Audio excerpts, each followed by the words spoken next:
Most people imagine near death experiences as dramatic bright lights, sudden revelations, moments filled with fear. But many of the experiences people describe are quiet and deeply personal. Tonight, I want to talk about the quieter moments, not to explain them or not to prove anything, but to sit with what people bring back after standing at the edge of life and death.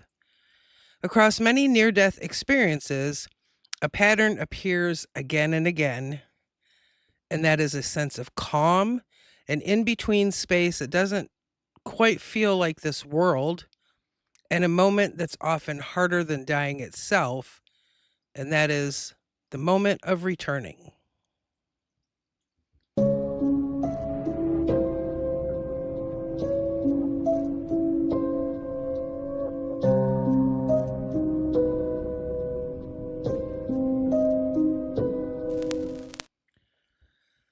One of the first things people describe is how suddenly the pain disappears. It's not gradual, but it's literally all at one time.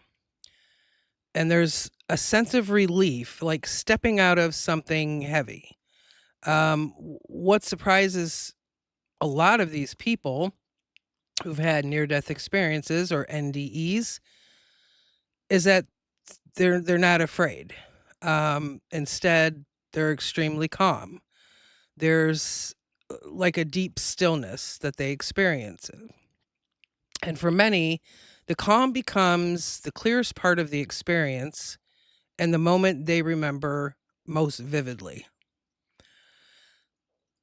So I've, watched experiences on near death for many, many years. Um, Everything from, a man being crushed while working on a very large truck to people who are during an operation.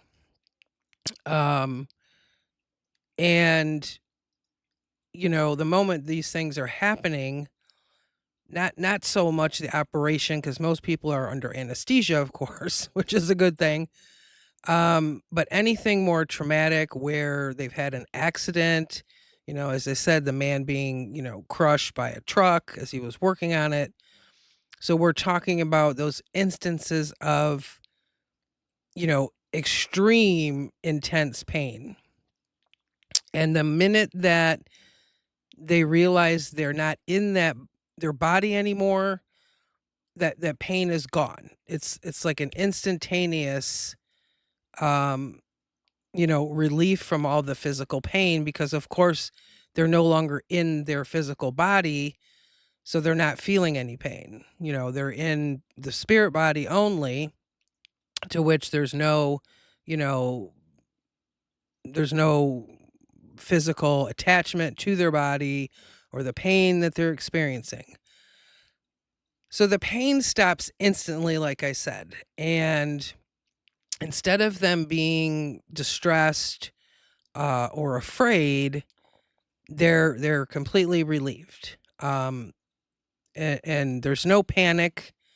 They're not freaking out, because they're out of their body or dead. They're extremely calm. And one of the strongest memories, that they have after, of course, surviving the whole experience is that everything was still. They weren't afraid, they weren't panicked, and that there was no pain. So after they experience this calm at the beginning of the near death experience, many of these people describe being in a space that doesn't feel like our physical world. It's not quite a place, but it's not that it's nothing either. Some will talk about light or fog or a vast sense of openness.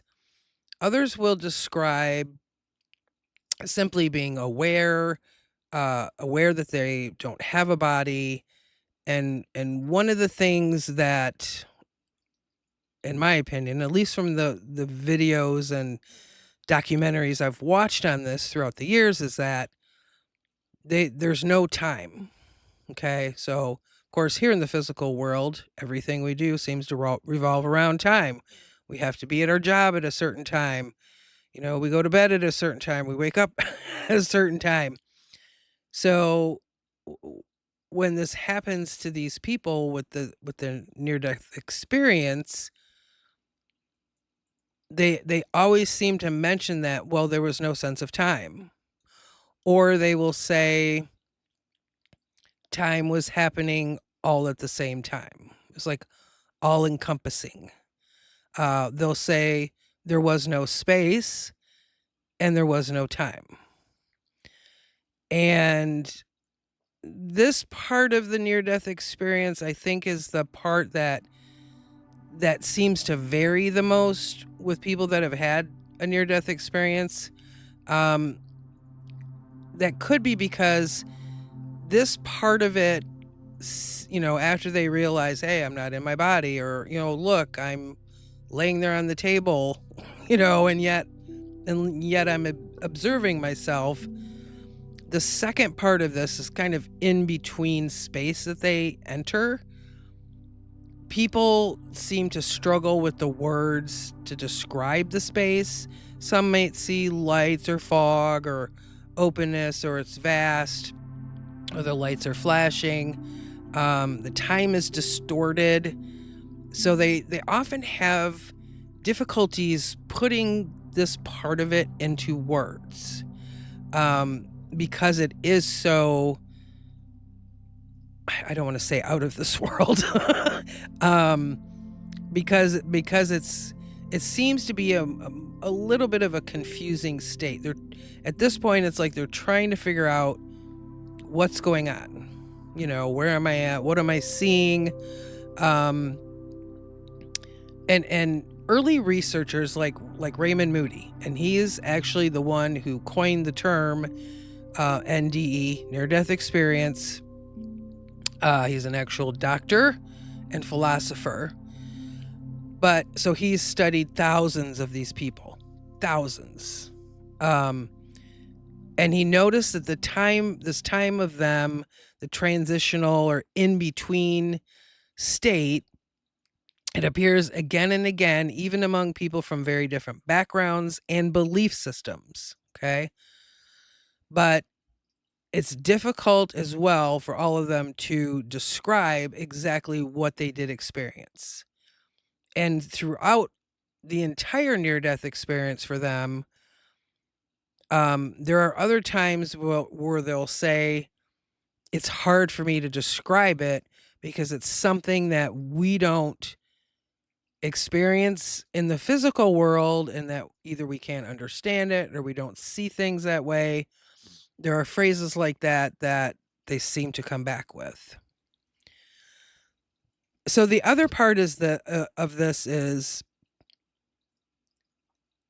faith encounters, or people that are believers in God or the afterlife in general. Many times, and it's not only the people who, have a religious faith who experience this, because I've heard the stories of people who were atheists, people who were of a different faith will experience this as well. But for them, there's really powerful and deep moments for them. They'll speak of seeing loved ones who have passed over. They say their loved ones often appear peaceful, whole, and instantly recognizable. Others will describe angels, spiritual beings, or a presence they understand as God. Usually these moments are rarely described with fear.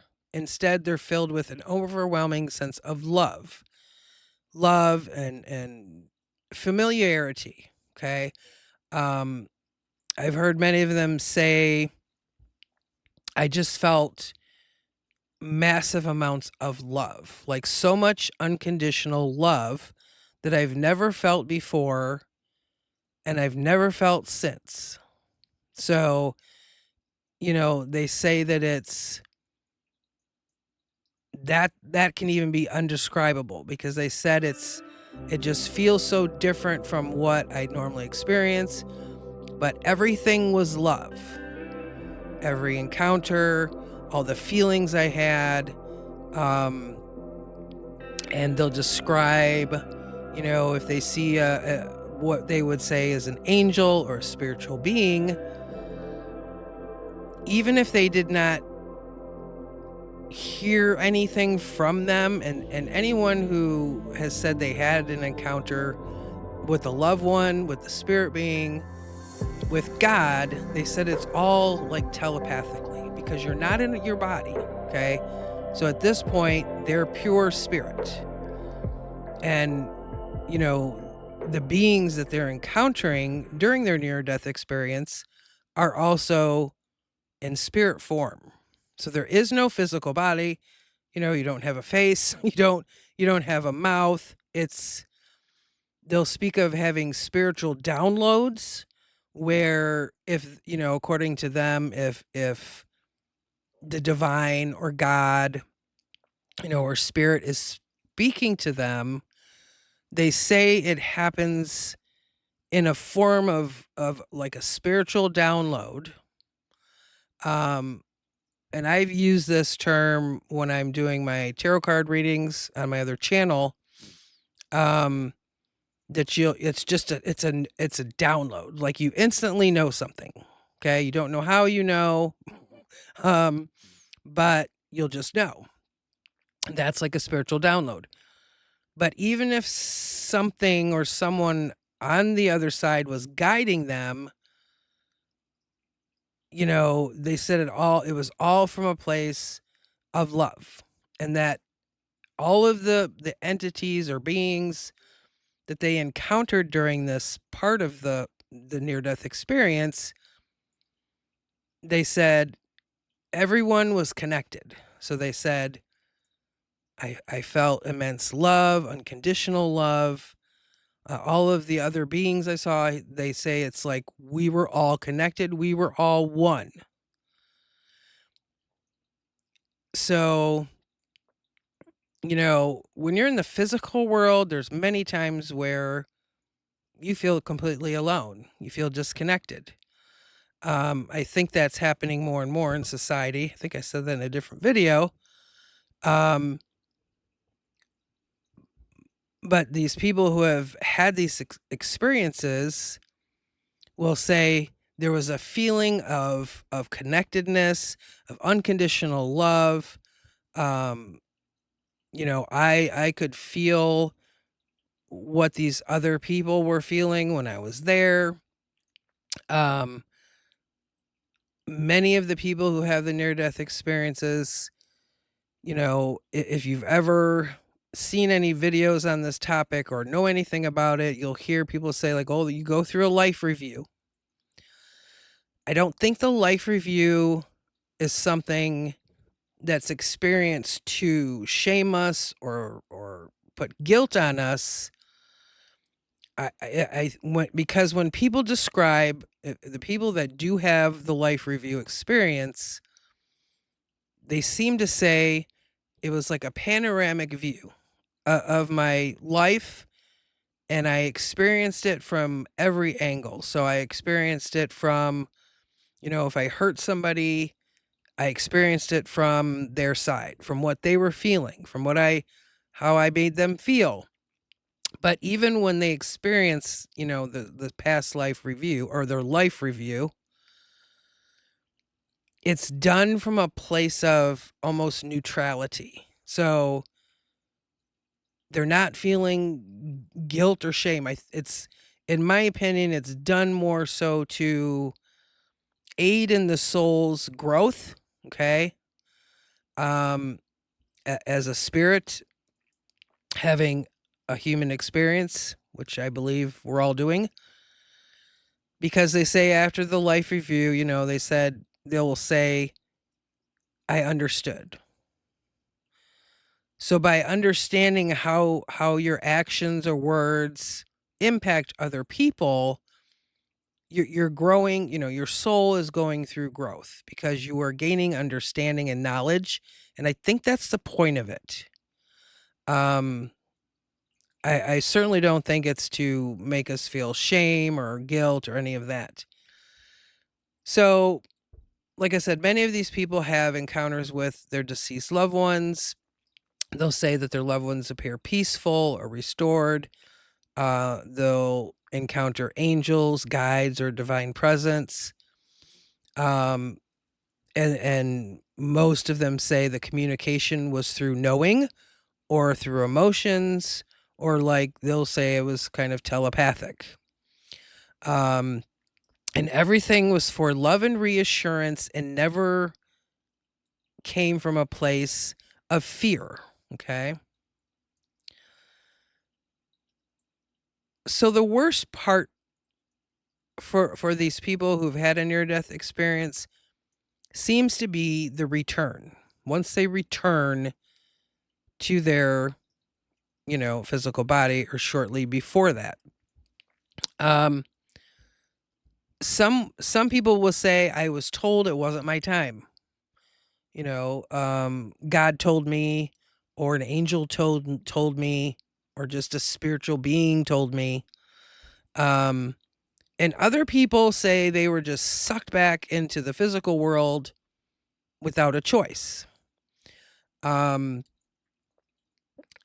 I think that this is hard for them because, they'll say, I didn't want to come back.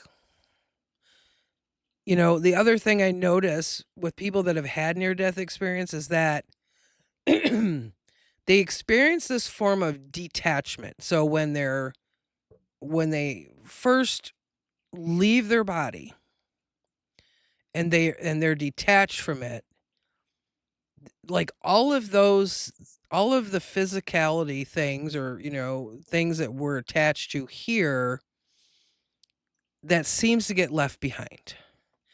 The man who was crushed under the truck that I mentioned before, even when he was describing this, he kept saying, there I was kind of hovering, looking at what was going on.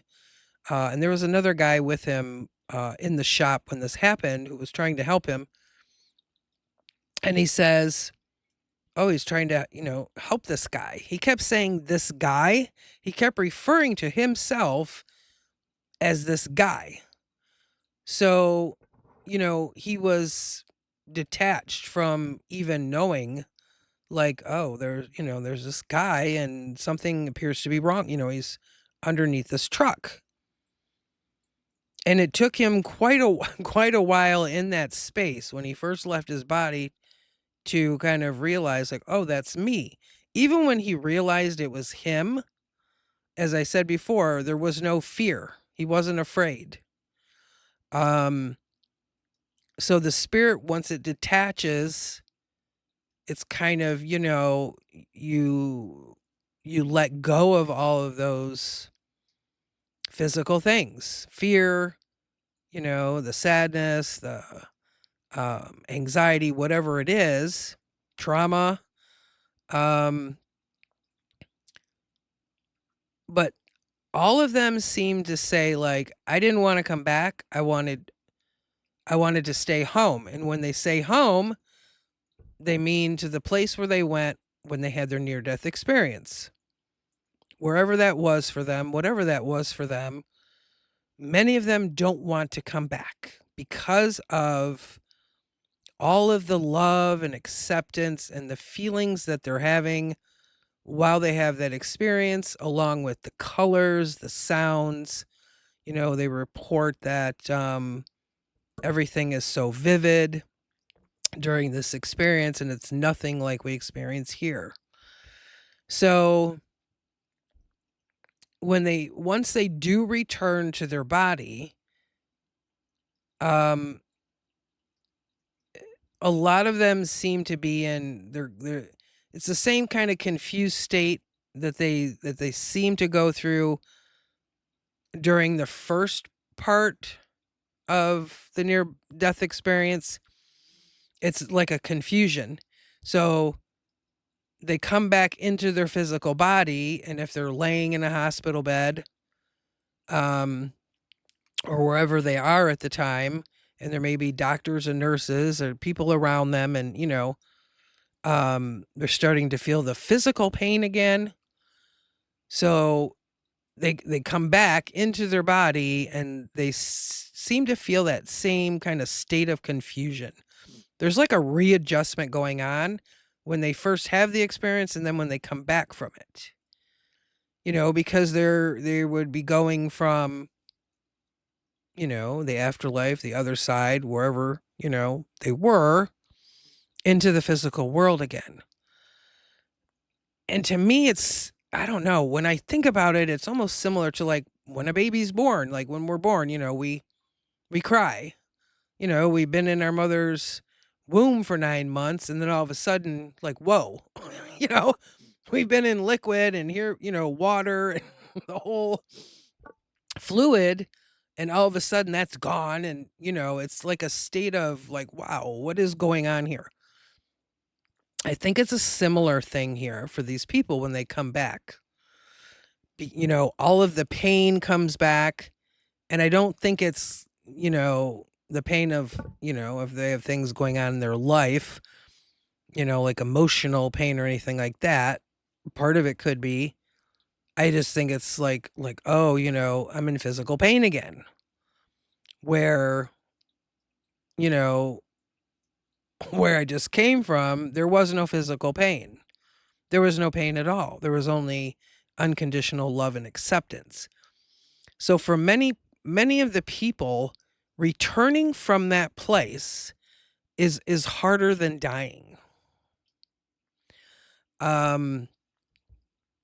Because of the experience that they had during that near-death experience. So after they fully come back, and they're readjusted back into their physical body, many of these people don't see life the same way. So most of them no longer have a fear of death. Their priorities will shift. Relationships are more meaningful for them. And at the same time, returning to the everyday, life that we have can feel more difficult.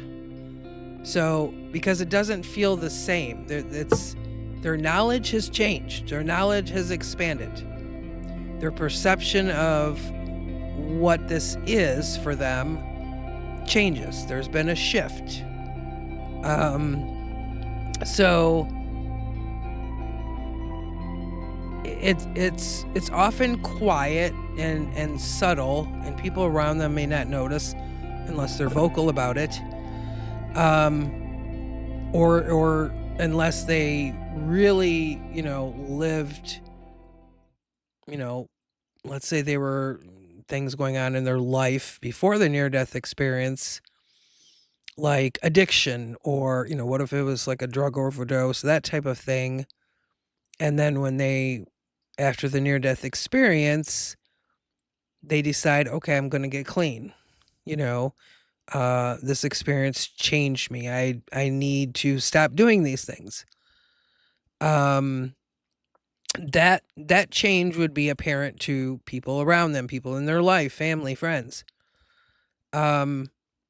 So there's an adjustment period there, and like a difficulty kind of re-entering the normal day-to-day life. This comparison, I guess, if you want to think of something kind of easier to compare it to, or, something more understandable, would be,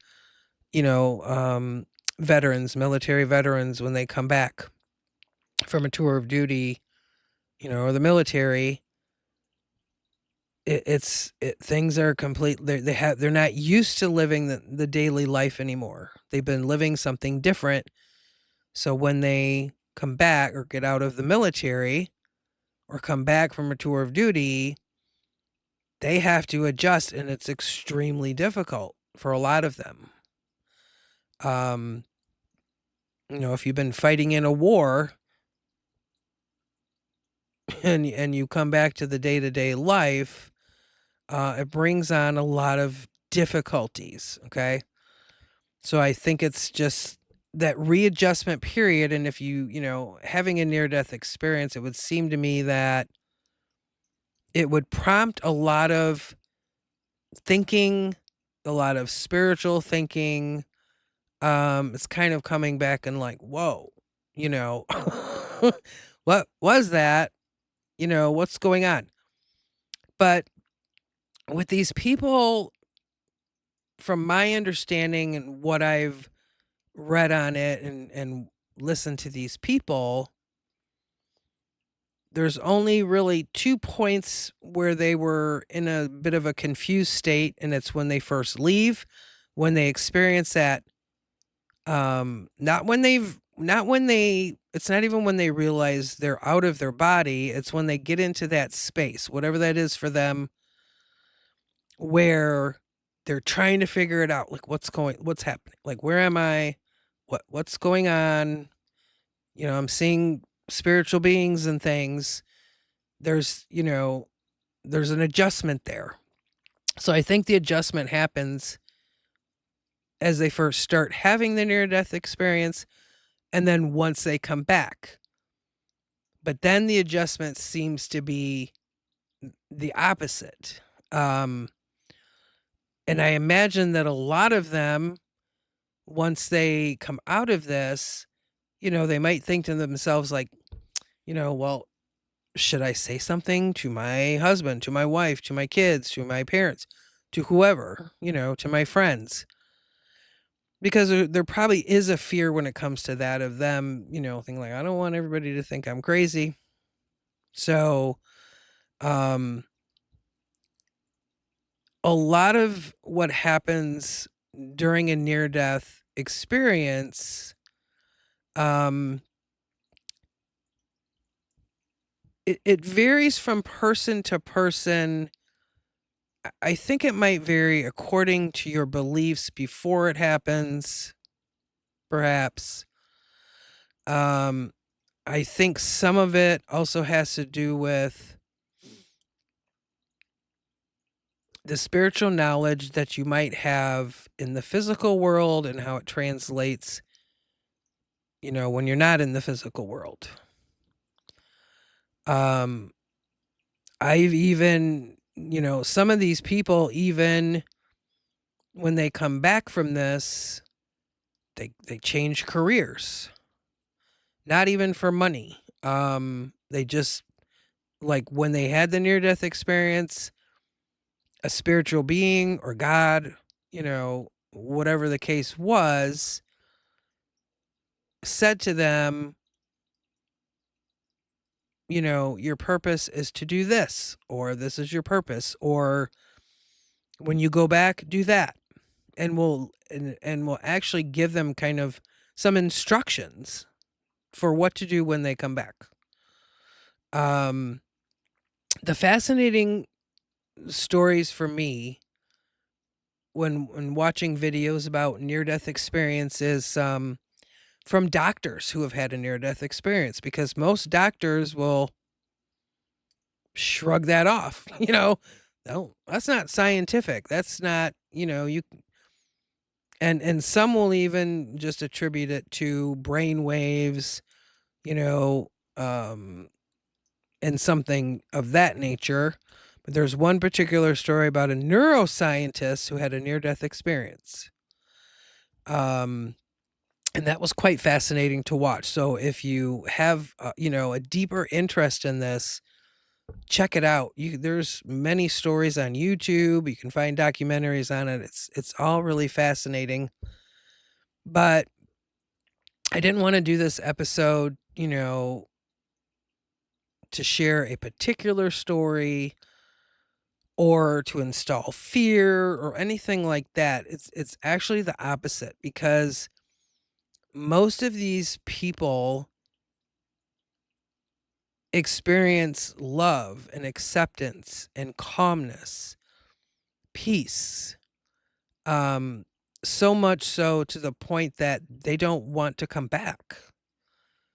Um, you know, one man was even reminded, I think, of he knew he had family. He knew he had a wife. He knew he had kids. But, after being, or I should say while being on the other side or in the space he was in during his experience, um there were spiritual beings reminding him that you have a family. So he actually, in the way that he worded it, he came back for his family, but not because he missed his family. And it sounds kind of harsh to hear. But you'd have to watch some of these videos and hear how these people explain this to get a full understanding. Um it's just the shift from the physical to the spirit. Okay. So as I said, there's like a form of detachment from everything in this physical world. So anyway, I find it all fascinating. I'll probably do more videos on this if you guys are interested. Um, just like straight out of body experiences, which are similar, but you're not dying to have the experience, or it's not near death to have the experience. So near death experiences don't offer neat answers, and they don't look the same for everyone. But across cultures, beliefs, and backgrounds, people return with remarkably similar impressions. Calm instead of fear, connection instead of isolation, and a sense of that life carries more meaning than they once thought. So maybe these experiences aren't meant to explain death at all. Maybe they're meant to change how we live while we're still here, how we love, how we treat one another, and how we understand the space between this world and whatever may come next. Until next time, keep those candles lit and your curiosity alive. Thanks.